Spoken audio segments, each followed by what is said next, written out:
In the last class, we learnt about the different activation functions. We understood their formula, visualized graphs, and saw their derivatives. So in this class, we will talk about some of the problems with these activation functions. So let us start with sigmoid and tanh. So first of the things that I said was sigmoid lies between 0 to 1. So it gives less focus when it comes to negative values. So we had tanh which lies between -1 to 1. One problem with both of this was they were hard to compute.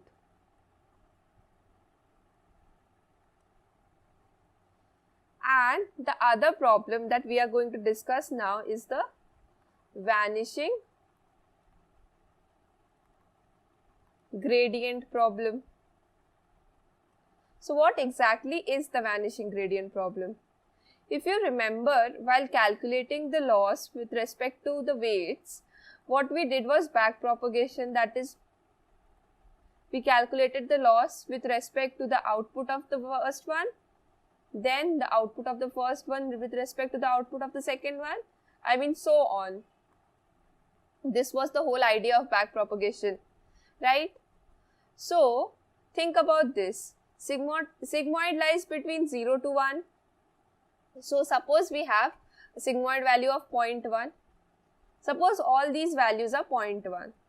So, if we multiply all of them together, we are left with this. So, what we do is we then update it. So, equal to W old minus eta times of 0.001. Let's suppose our eta is also 0.1. So, we are left with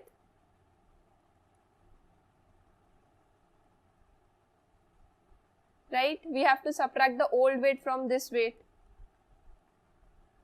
This number is such a small value that our new weight will be quite similar to the old weight. So it has not been updated a lot. That means the gradients that we are calculating are so small that on multiplying one with the other, what is happening is the actual value is vanishing and we are left with nothing.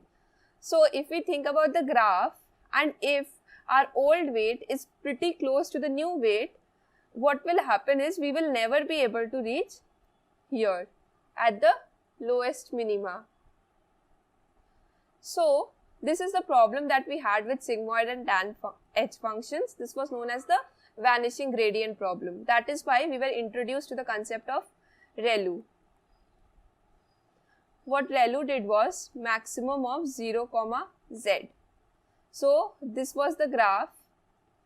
Then I told you about the problem with ReLU. So what was the problem with ReLU was the dying ReLU problem. So what happens is, if the value is greater than 0, you will always get the differentiation equal to 1. But if the value is less than 0, what will happen is, if any of this value becomes 0, the whole thing becomes 0. So let's suppose I am activating this part here.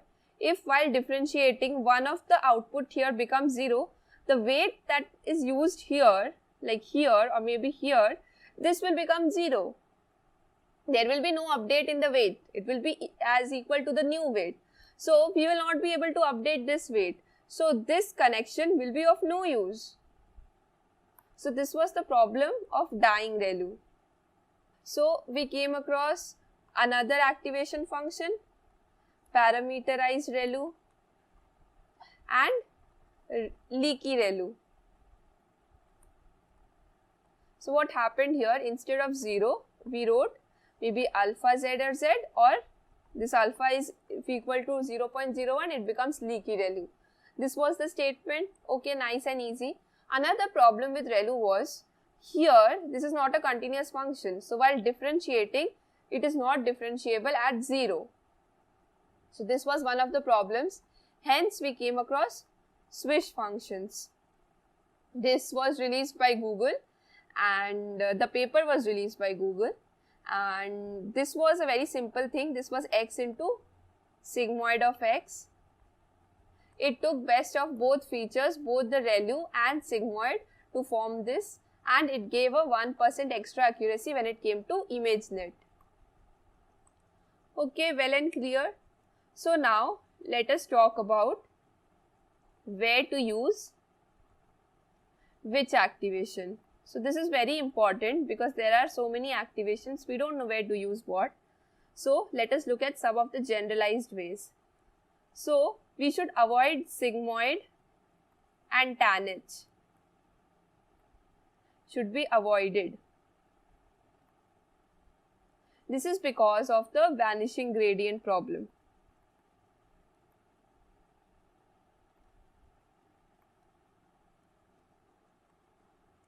Next, we can use ReLU for most problems. It is a very versatile activation function and it is used for most problems.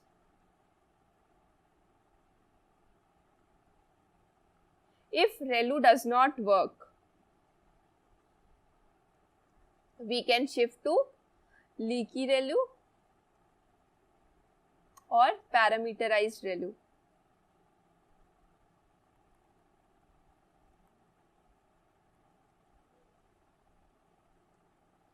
ReLU is usually used in the hidden layers. So do not use ReLU in the input or the output layers. And always try using either softmax or sigmoid when it comes to classification problems.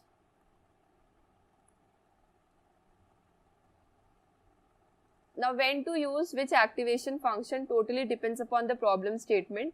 These are some of the generalized ways of using activation functions which work most of the time. So, this is something that you should remember.